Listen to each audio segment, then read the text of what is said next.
Hi, I'm Marty Nemko. Why a thinking person might support Donald Trump. New York Times reporter Scott Shane suggested I submit an op-ed to the Times to explain why a thinking person might support Donald Trump. The Times ended up not publishing it, so here it is for you.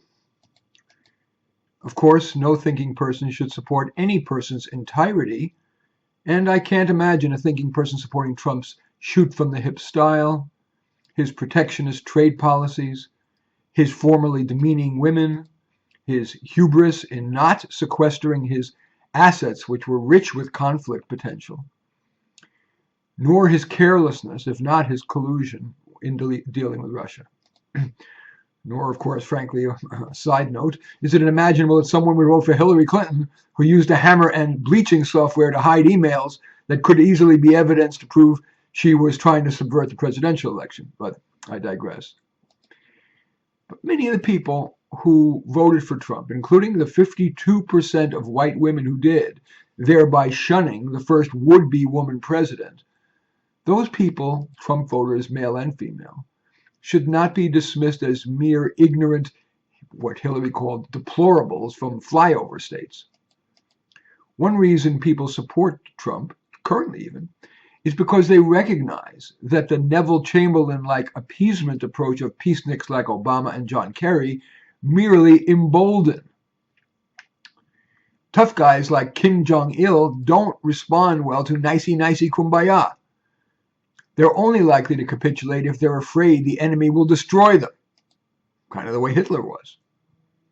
And Kim Jong-il's sudden willingness to discuss disarming nuclear disarmament supports the wisdom of such Trump supporters.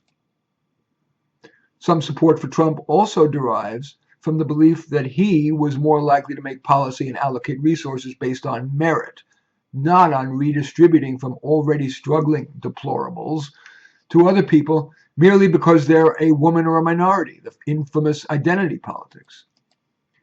Many Trump voters believe that Hillary, like many liberal Democrats, make policy based on an assumption that white male accomplishment is significantly unearned, hence the now common term white privilege and white male privilege. Indeed, that view is widely promulgated by society's core mind molders, the colleges and the media. The Times, CNN, PBS, ABC, CBS, NBC, LA Times, Washington Post, Atlantic, Time, etc. Fox News is a tiny sliver of the mind share of the American public. Indeed, a new Pew study finds that Americans rank its media dead last among 38 nations in covering political issues fairly. Thus, the media, with little questioning, accepted the wisdom of the Clinton approach, additional redistribution by race and gender, and that was a core difference between Trump and Clinton. The bias perceived by many Trump voters goes well beyond the news media. For example, consider the 2018 Oscar-nominated movies. Nearly all venerate a have-not triumphing over an evil have. To wit, the winner for Best Picture, The Shape of Things, is about a mute Latina cleaning woman who topples a team of white male scientists. In the other most Oscar-honored movie, Three Billboards, the requisite spunky woman brings down the white male police chief. And the media starts its indoctrination early. All 10 of the top 10 all-time box office children's movies have an admirable have-not felling an evil have, usually a member of the royalty, so that have is clearly has acquired their wealth by primogeniture, not by earning it. Even commercials have fallen prey. Think about how much more often a wise, spunky woman or minority shows up an inferior white male than vice versa. Minorities have long insisted that role models matter. Well, for decades now, the media has disproportionately portrayed white males as inferior. Just imagine your son seeing portrayal after portrayal of his race and his gender as inferior. And alas, it's having the predictable effect. When I started as a career counselor 3 decades ago, my male and female clients were equally optimistic about their future. But today, disproportionately, the females feel the world is their oyster, and the males are disproportionately despondent or angry, and not graduating from college. Today, the ratio is 60-40 for women, the reverse of just a few decades ago. Voting for Trump may have been perceived in part as a demonstration of voters' ability to not succumb to media bias. Most of the aforementioned white women view their white male husbands, adult children, and other family members not as inferior human beings, but rather as often better and more contributory people than the beneficiaries of the largesse that their tax dollars pay for. Some Trump voters may also have been offended by the unfairness to their family members and to society of liberal laws and policies. For example, reverse discrimination, or at minimum perceived reverse discrimination, in college admission, graduate school admission, in hiring, and in promotion.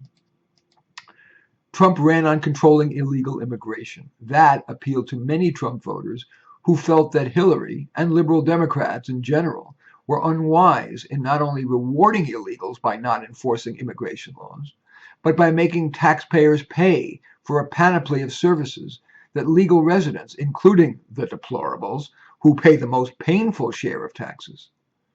Not only are illegals now entitled to free public education at taxpayer expense, because those students' needs are different, notably their poor English skills, yet most schools mainstream them, the level of instruction for taxpayers' children declines.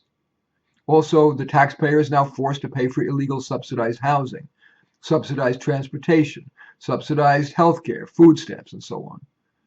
Particularly irksome to some Trump voters, because of affirmative action targets, a legal resident is less likely to get into a prestigious public university, for example, my alma mater, Berkeley, than is an illegal immigrant, so-called dreamer, who has a worse high school record.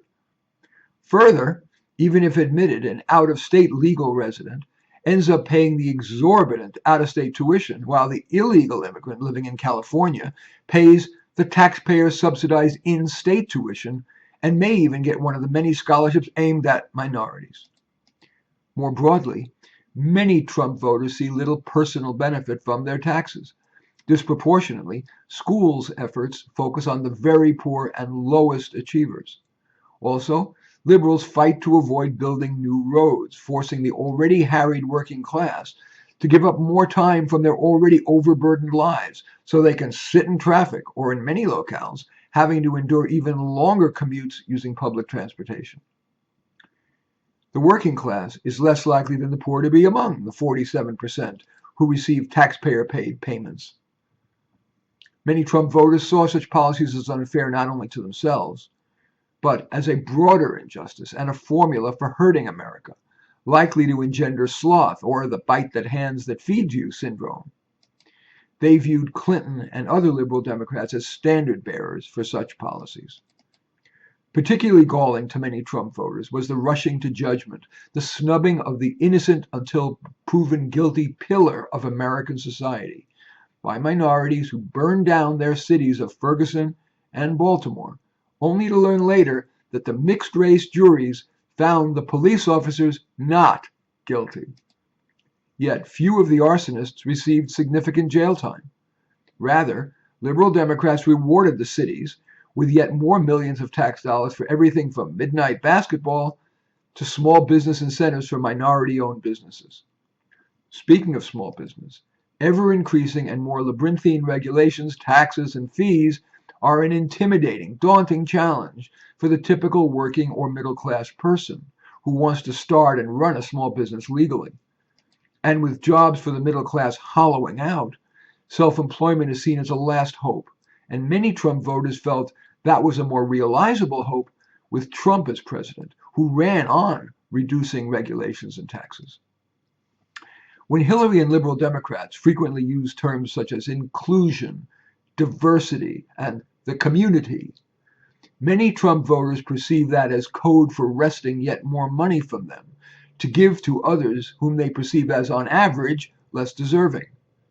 When they heard Hillary and other liberal Democrats try to blame the racial achievement gap on white privilege, the legacy of slavery, institutional racism, and so on, many Trump voters thought slavery ended more than 150 years ago, and other people of color, equally distinctive from whites, Chinese, Japanese, Vietnamese, Indians, plus the Holocaust survivors who are also quite distinguishable.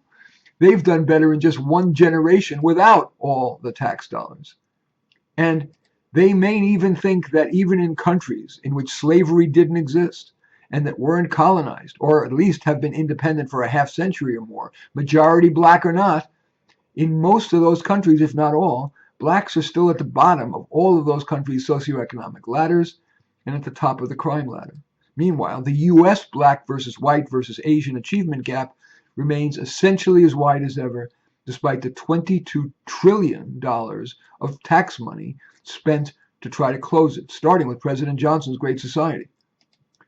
The extent to which Trump voters were correct about all of these is subject to debate, but it seems unfair to brush away the 62,979,879 people who voted for Trump as merely ignorant, redneck, racist, sexist yahoos who don't understand externalities. Many Trump voters believed, and despite the nonstop media assault on Trump, still believe that their lives and the country are likely to be better under Trump policies, if not by his personality. Many people, as I just briefly stated, also believe that America as a whole is better when its foundational decision-making principle is not redistribution, but merit. And I believe that too. I'm Marty Nemko, and thank you very much for watching.